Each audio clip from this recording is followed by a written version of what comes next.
Okay, welcome everyone to another live Dhamma talk from Buddhist Insights. Today we're very honored to have Ayyā Somā, who's agreed to share some words of Dhamma. Hello, Kevin and Canute. So happy to see that you're joining us. So Ayyā Somā will share some thoughts on Dhamma, and you're welcome to type questions at any time. Hello, Ramus. Hello, Adriana. So happy to see you. So you're welcome to type in questions at any time, and I'll read them out for her. Hi, Cam. I'll read them out for Ayyā Somā at the end of the talk. So without further ado, please, if you'd like to share some words of Dhamma with us, please go ahead. Thank you, Bhante, and thank you all for connecting here today. So, well, there is one thing that I always hated most than giving public talks, and it's giving talks in front of cameras. It has always produced a lot of suffering in my mind. But in these days, with the whole pandemic that is happening, all of this suffering takes a little bit of a sort of minor importance, because we're actually really experiencing the First Noble Truth when the Buddha talks about the acknowledgement that there is suffering in the world. I would say that most of the time we are privileged enough to kind of have a bit of a sort of experience of suffering that is more close to dissatisfaction or irritation or unpleasantness, such as I don't like speaking in public, or I don't like being recorded, or, all of these sort of unpleasant sensations, or depression, or different anxieties, etc., different kind of shades of suffering. But most of the time, actually, in the suttas, the Buddha talks about the really real core suffering, which is at the other spectrum, which is old age, sickness, and death. And there's a lot of, unfortunately, both sickness and death. And a lot of the times it's connected also to old age. So I'm originally from Italy, and in my country right now, the epidemic is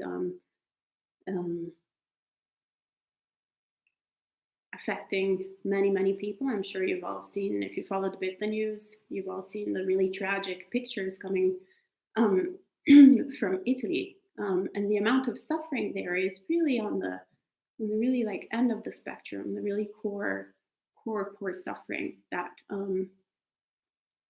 that we can experience as human beings. So when we talk about the First Noble Truth of the acknowledgement of suffering, it's also important to take the time to really understand what it feels like, what this suffering is, rather than kind of jumping straight away to the sort of solution, looking for the end of suffering. So I believe the topic of today is and be staying positive or something like that. So that would be more the idea of, just kind of eliminating and the wish to not experience this suffering. But in order to get to that stage, it's very important to take the time once again to understand what the suffering really is. And not just in an abstract way, not just in a sort of strong emotional way, not in an intellectual way or not in an indulging in the emotions way, but just seeing it for what it is. So one of my main meditation practices is mindfulness of emotions. So the practice of being with whatever emotion I'm experiencing in this particular moment. So I'll give a few explanations of how I practice in this way that I think could be could be beneficial in this time where we're experiencing a lot of strong emotions in one shape or form. And that can be a way for us to really understand clearly our experience. And so normally, whenever there is either fear, anxiety, or extreme suffering, on the emotional level, there is always a physical correspondence to it. So right now I'm experiencing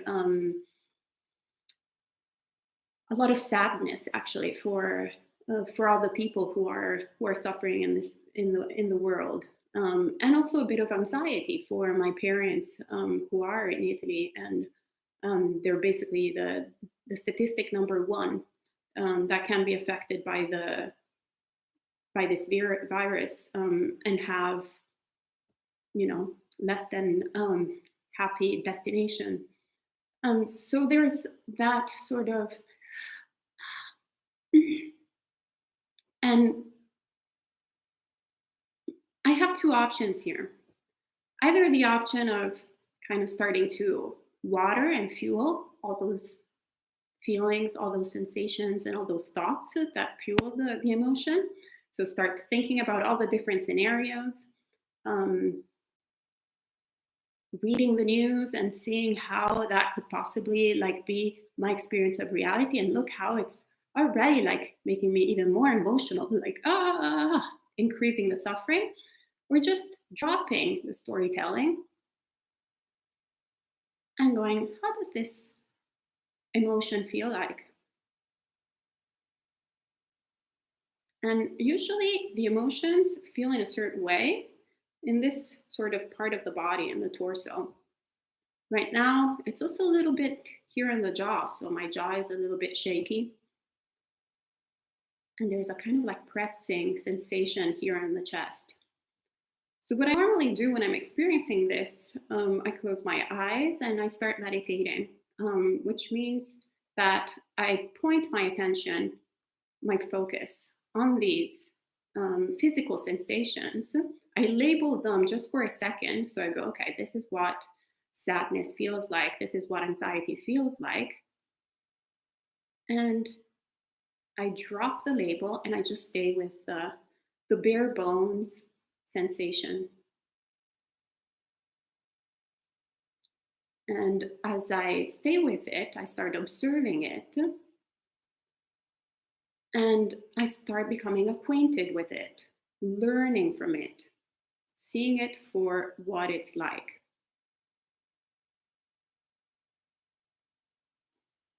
And what I can see is that in every moment, it's constantly changing. There is not one single moment in which the sensation is identical. It is impermanent, like every single thing. So right now I'm feeling sad. It won't be like this all the time. If there is anxiety, the anxiety transforms into something else very quickly. So the physical sensation gives us an idea. Pointing our mind to this physical sensation gives us an idea of the impermanence of the emotions, rather than the idea of our emotions. And rather, and instead of floating, just getting our emotions take us into a sort of specific direction, which is of suffering, rather it brings us to a place of stillness, of being okay with whatever is currently present. So closer to what we call in Buddhism equanimity. So becoming okay with our suffering. And becoming okay with our suffering then creates the conditions for a positive mind to arise. But a positive mind does not mean suppressing the emotions, does not mean going oh yeah, everything is okay, a million people are dying, but yeah, I'm so positive, yeah, so great, everything is all right. No, that does not mean, that's actually fueling delusion, fueling ignorance, which creates more suffering. What we're trying to do, what creates a positive mind, is once again understanding the First Noble Truth, really acknowledging it, taking the time and the courage to do so. And then as we experience the impermanence of our emotions, we start understanding that we have no control over them. So we can try as much as we want. Like right now, for example, actually right now I'm fine, but 2 minutes ago I was like, why am I experiencing this sensation? Why am I experiencing this sensation? I just wished it would disappear right here, right now. Was I successful with it? No, 0 success rate. The only way that the suffering ceased was by just looking at it, acknowledging it. There was no way that just with my willpower I could change. I could either, produce an emotion of sadness or dissipate the emotion of sadness. And why is that so?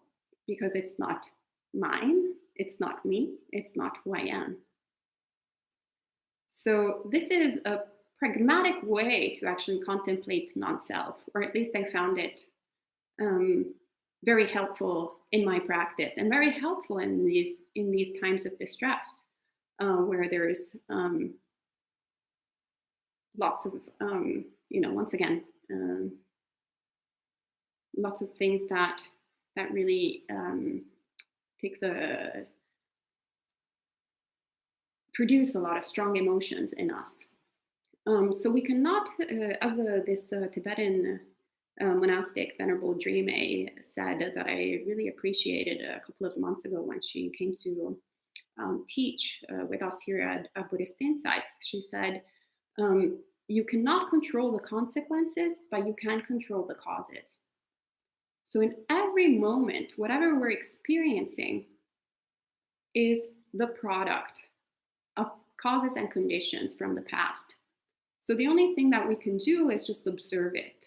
No different than if we were watching TV. There's someone else who has decided, whatever, the plot of the movie that we're watching. We can't control that. But what we can control is changing the channel. What we can do is create an action that creates different conditions that we're going to experience in future moments. So that's very important, because now we stop taking so seriously our current emotional state of being, and we become a little bit more proactive. Rather than feeling sorry for ourselves, rather than indulging in this, in a sort of depressive state, we think, okay, well, there's the depressive state, it's fine. This is how it feels like. And I develop a sort of comfortable relationship with the suffering. And I stop wanting for it to go away. But I focus my attention on creating the conditions for wholesome mind states to arise. So I like to talk about equanimity, because a lot of times it can get a little bit confusing. I remember also at the very beginning of my practice, equanimity sounded like this sort of more frigidity, like not having any type of emotions.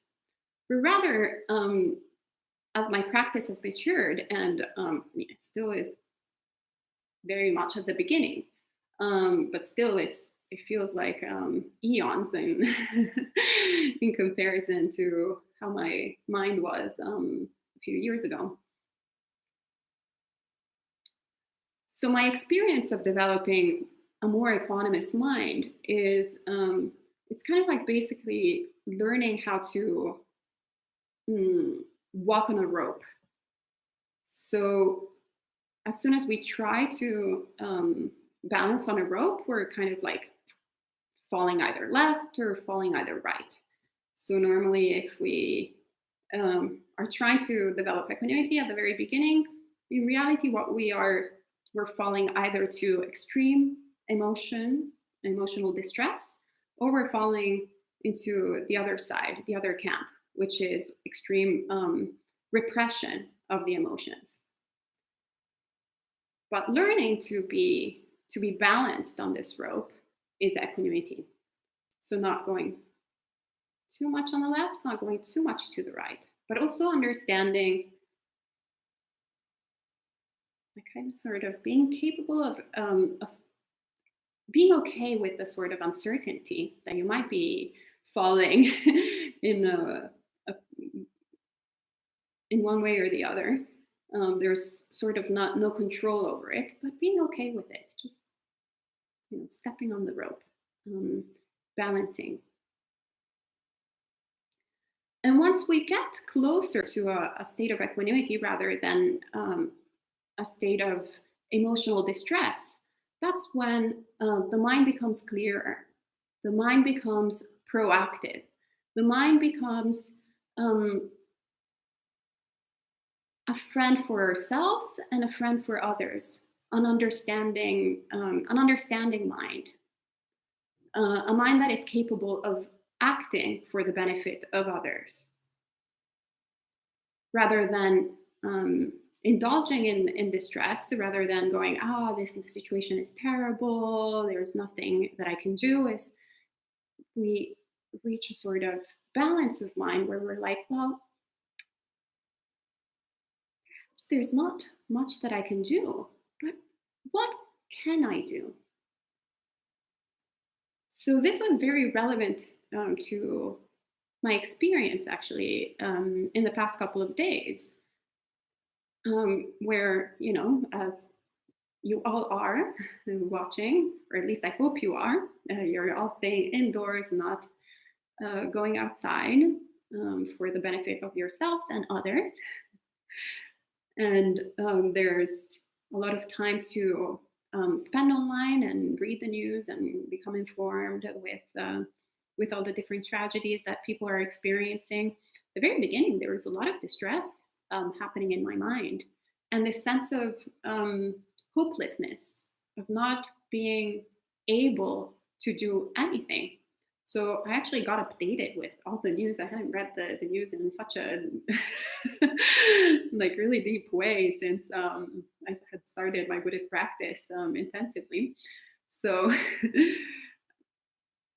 yeah, I got very well acquainted with the whole, terrible situation right now, political, not political, relative to the disease and other problematics in the world. And this sense of hopelessness and sadness was pervading my mind, going, okay, well, we're all going to die. What are we going to do?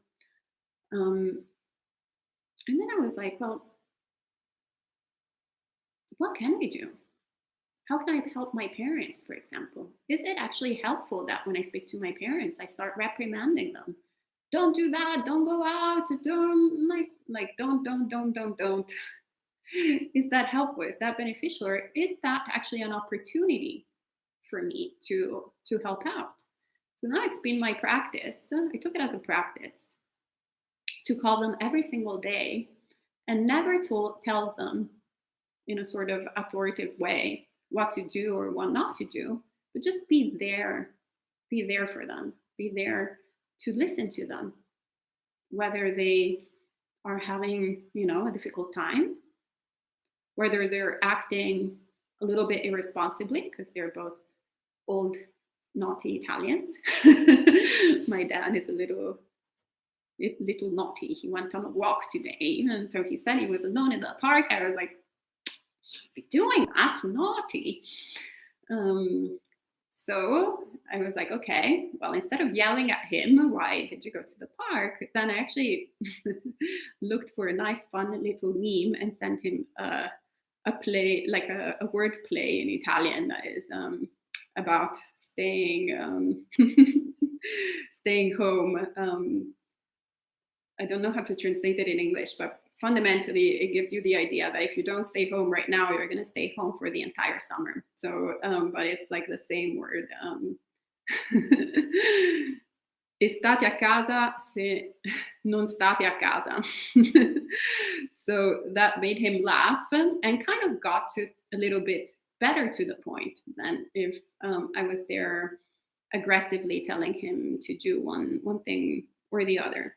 Or my mom, she had a big emotional breakdown at a certain point, and instead of me going like, "Oh, you should stop feeling this way, and you should da da da da, like don't cry. That's not going to make. You should be positive." Da, da, da.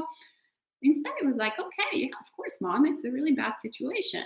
It's totally okay that you're feeling this way." So just like we become okay feeling the stress, that just become as we allow ourselves to cry, we allow ourselves to, really acknowledge how bad the situation is, we also create space and allow others to be in a distressed way. And interestingly enough, that created the conditions for her mood to be uplifted naturally without me telling her you shouldn't be feeling like this, you should learn meditation. Or the Buddha said this. No, rather going, okay, yes, I'm here for you. Doesn't matter if you're crying. It's totally, however, if you're laughing, if you're crying, I'm just here. And I'll call you tomorrow. I'll call you the day after tomorrow. It's okay. So that's when, I see the importance of this practice. I was here in New York City after Sandy, and it was also a time of big distress in the city. And I did my best to help out in the Rockaways. But it was such an unpleasant time emotionally. It was so difficult. I still remember it in hindsight. So my strength and my capability of helping others was very limited, even though you can say that relatively myself and other people who were involved in volunteering at that time, we did our best. We put a lot of energy and work in helping others. I think we could have done so much more and had a much more pleasant experience if we had allowed ourselves first to experience our emotions rather than suppressing them, and then to cultivate this equanimity that then creates the conditions for better skillful action. So we can do this, as I said, with our parents, but also we can also start thinking, how can I create the conditions for other people to help, to do good. So that's another thing, for example, that, at the very beginning of this crisis, I was like, oh, how is Buddhist Insights going to pay the mortgage now that we're going to be shut down for a couple of months, and like all this distress of the mind. And then I was like, people are dying. Do we actually really want to cultivate this self-obsessiveness? And of course, this organization benefits lots of people. I'm not saying that, this shouldn't be a consideration or a priority. But at the same time, it was like, do I want to start obsessing about money, even though it's a big concern? Or do I actually want to start thinking, how can I help the people who are in extreme suffering right now? So then I was thinking, I started researching because all my friends did not know how to, did not know what kind of organization to recommend in order to help people. Specifically in Italy, I picked my country just because it's an extreme situation right now. And I found this beautiful organization called Lo Specchio dei Tempi that are doing beautiful, beautiful, incredible work. Finding medical supplies, distributing the specific supplies that each hospital needs in this particular area in Italy that I actually have never even been in that area. There is like no connection with that area. It was not like, oh, now, my parents are there. No, my parents are on the other side of the country. So there's not like an immediate connection with me, but there was an immediate connection with the work, with the wholesome actions that these people were doing. And I was like, well, I think that instead of like just, for, for example, posting depressing messages on Facebook, perhaps I can create the conditions to also fundraise for this organization. It doesn't matter like how much you can do, even $5, it's a big thing that can help others. So always thinking in every action that we're doing, how can I benefit others? And this has created just a simple gesture like that has created the opportunity for actually lots of people, which is really moving, to support this organization. So for lots of people to practice generosity, and then ultimately for a larger organization to contact me and asking me, how can we help in Italy? So what a beautiful, incredible thing that pointing our mind towards helping others rather than obsessing about ourselves, how that can, my mind today is so positive actually. And not because I was like, now I'm gonna like fill my mind with all happy thoughts as soon as I wake up, oh yay, but rather actually by thinking, like pointing my mind to helping other people in even the smallest way, whether it's, once again, my parents were close to me, or just strangers in Italy. They might as well be in India. Like I never had any connection with Piemonte personally. I don't think I've ever even been there. This region in Italy, close to Milan. But thinking, oh, I'm happy that even if it's just a little bit of help, that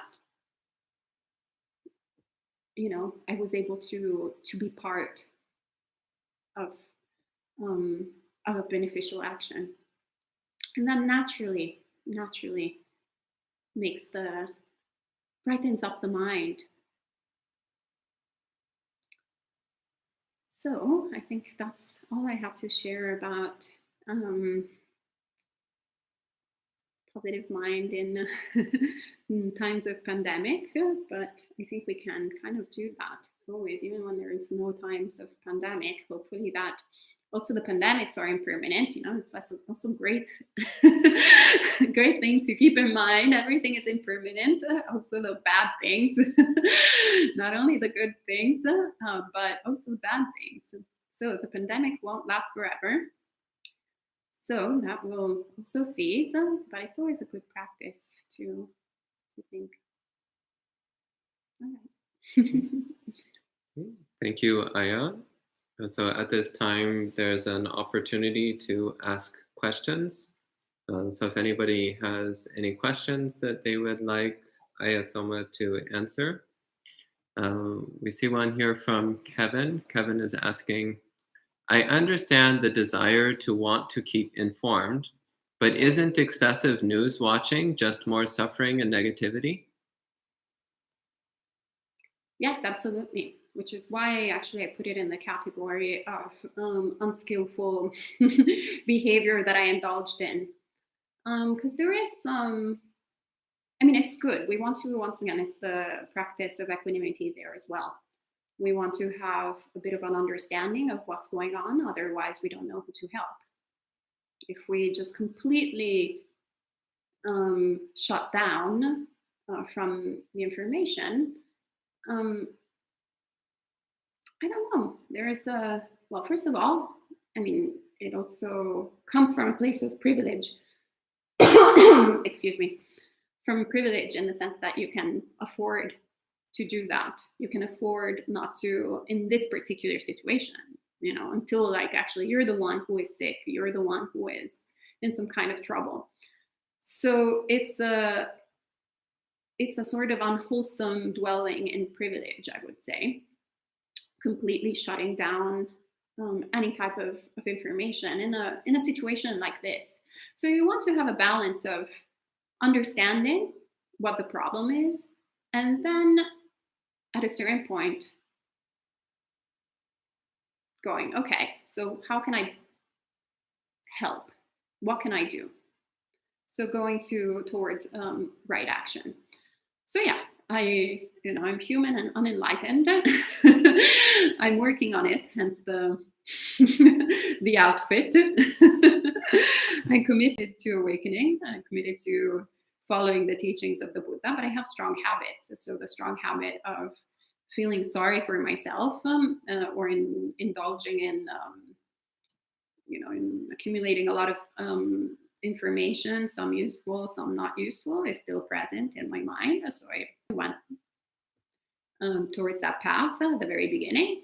And then, I have the privilege to live in a monastery where we are constantly studying the teachings of the Buddha. We're constantly practicing, or trying to practice anyway, the teachings of the Buddha. So I kind of know at a certain point I can't fool myself anymore. So it comes to a point where I'm like, okay, so is this really skillful? Is this really beneficial? Okay, probably not. But given the situation, how can I turn something unskillful into something skillful?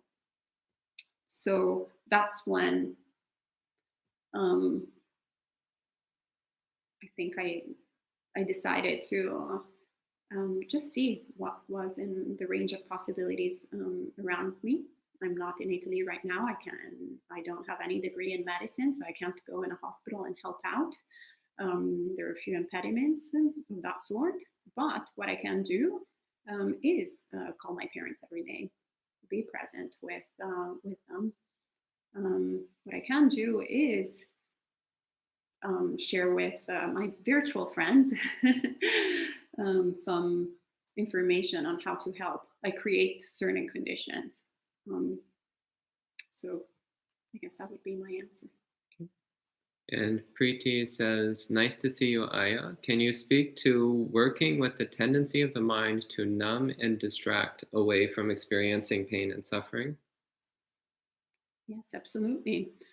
Well, that's cultivating delusion, cultivating ignorance, which is what we tend to do when we don't want to confront an unpleasant emotion.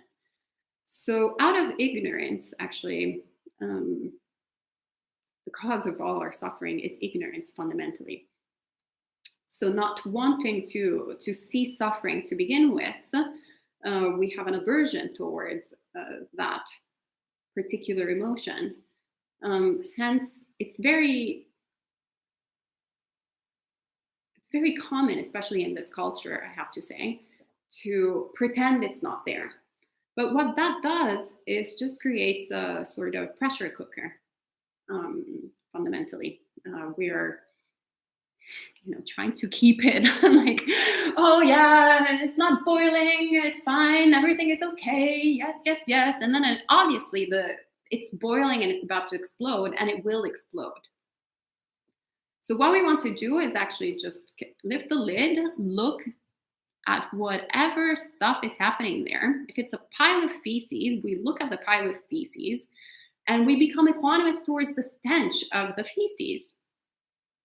Because the feces are there. They're not going to disappear by themselves. We have to look at it, become acquainted to it, and then work with it.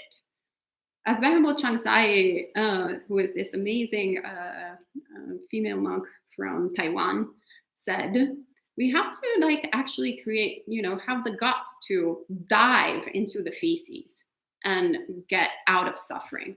But there is no way we can pretend that the feces are not there, put a nice lid, and keep on circumventing the big pot. But unfortunately, that's what we've been doing for countless lives, and we're still back to square one. We keep going round in circles and circles and circles and circles, whether it's repressing or making them explode. My culture is a little bit more over the top with emotions, getting them to get the hold of you, I think you say in English. So neither of these two approaches is appropriate. The approach that is appropriate, that brings cessation of suffering and elimination of ignorance is having the strength to lift the lid, look at all the feces, and then dive into it and look at it and be okay with it, develop equanimity with it. And that actually instantly brings some relief, because we're starting to shed a little bit of our delusion, a little bit of our hatred, a little bit of our greed. So it becomes more and more pleasant, and the mind becomes more and more positive. But we have to really cultivate that willingness to experience not a pleasant sensation at the very beginning, whatever it is that comes up.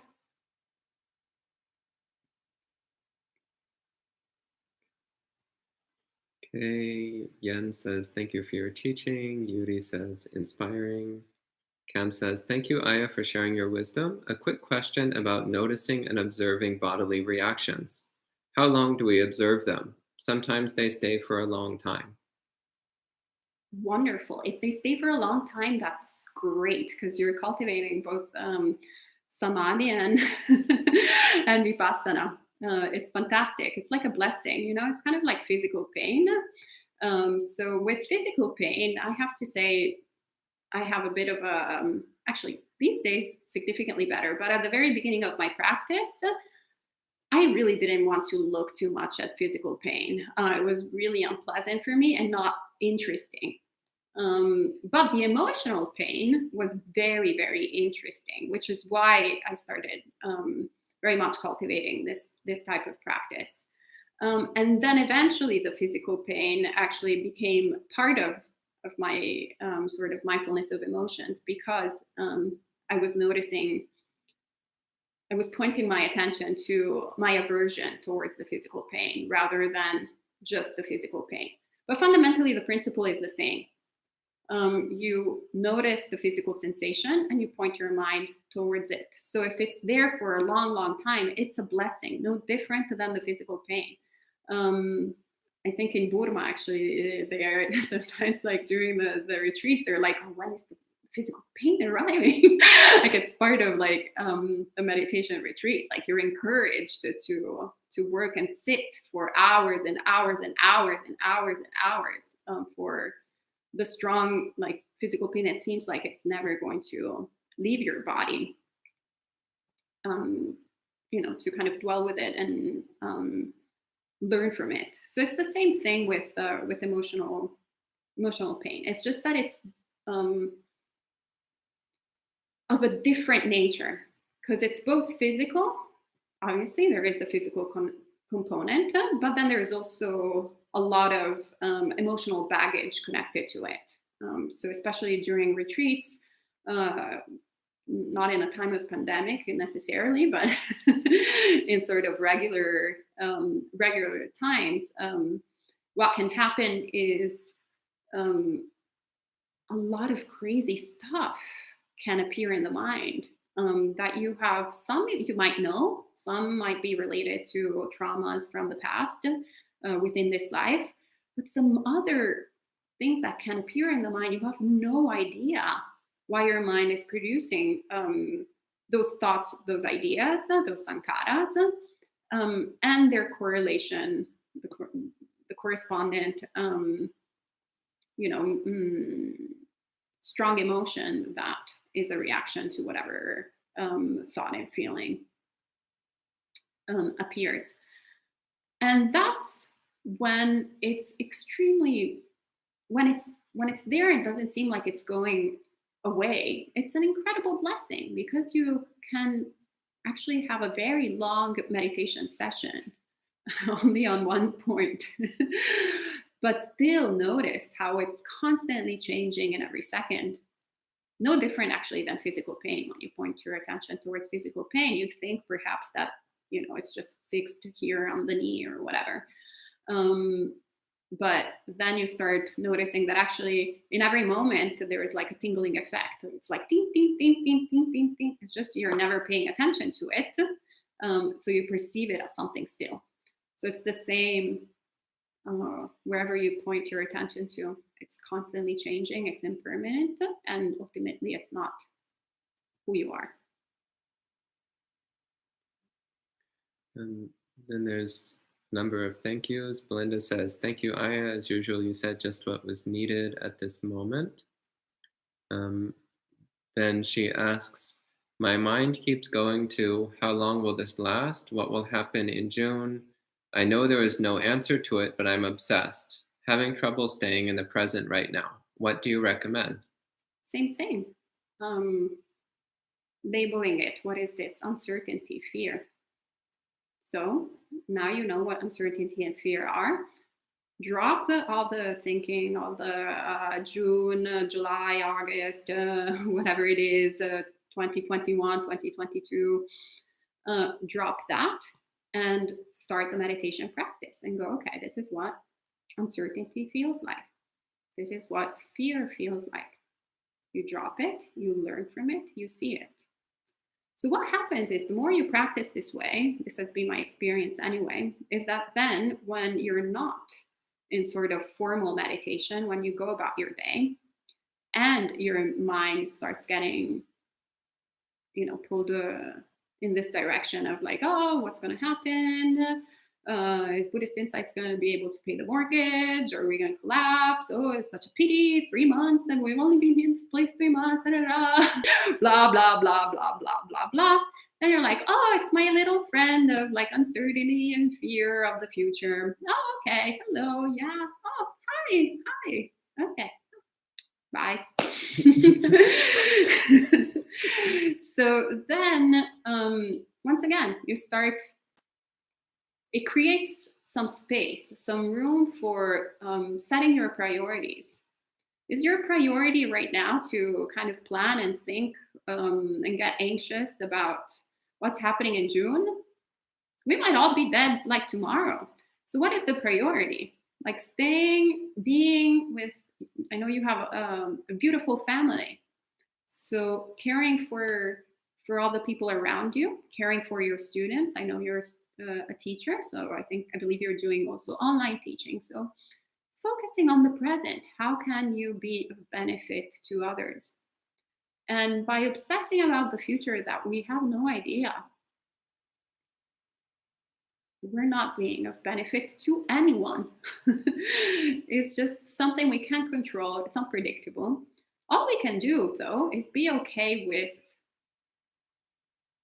with that, that feeling arising, going, okay, well, of course, I'm an unenlightened human. Of course, I start obsessing about June, July, August, September, October, November, December, January, February, March, April. I mean, I also created a whole plan in my mind where I'm just like living in a hot in Italy. It's like in the middle of the woods, like whatever. I have, I think, plan B, plan C, plan D, plan E, plan F, G, H, I, J, K. But then there's a certain point where you're like, okay, it's really surreal and bizarre that I'm wasting all this time and doing all these whatever weird scenarios. Honestly, the plan that is probably going to happen is not a plan that I made. It's going to be a plan of a different alphabet altogether, because I exhausted already the Roman alphabet.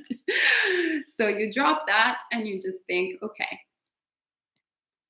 this is what I'm feeling right now, and it's okay. And I'm probably going to feel like this. Who knows for how long? It's okay. But what can I do? Let's focus on right action. How can I help others around me? And then the more you help others, the more the mind brightens up, and the more you stop caring too much about what's happening in the future. Let's see. Adriana says, sadhu, sadhu, sadhu. That was seriously empowering and inspiring. I really appreciate you sharing about your personal experience. Thank you so much. Kevin says, thank you, Ayyā. Makes total sense. Cam says, thank you, Ayyā. And it doesn't look like there's any more questions right now. So do we have any questions from the residents? So if there's no more questions, Belinda says, one day at a time, thank you. So if there's no more questions, either from online or from the residents, then we can go ahead and end for today. So thank you so much, everyone, for tuning in and paying attention and sharing your comments and questions. Please check in again at 7:30. So at 7:30, we'll continue having a session of live guided meditation, followed by another Dhamma talk. And again, tomorrow and for the foreseeable future, we'll be continuing with 8 a.m.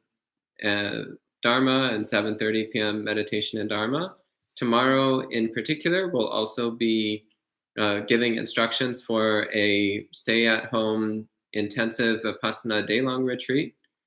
So please tune in for that, and we can all spend the tomorrow meditating together separately. And hope to see you all soon. Thank you so much. Sadhu, sadhu, sadhu.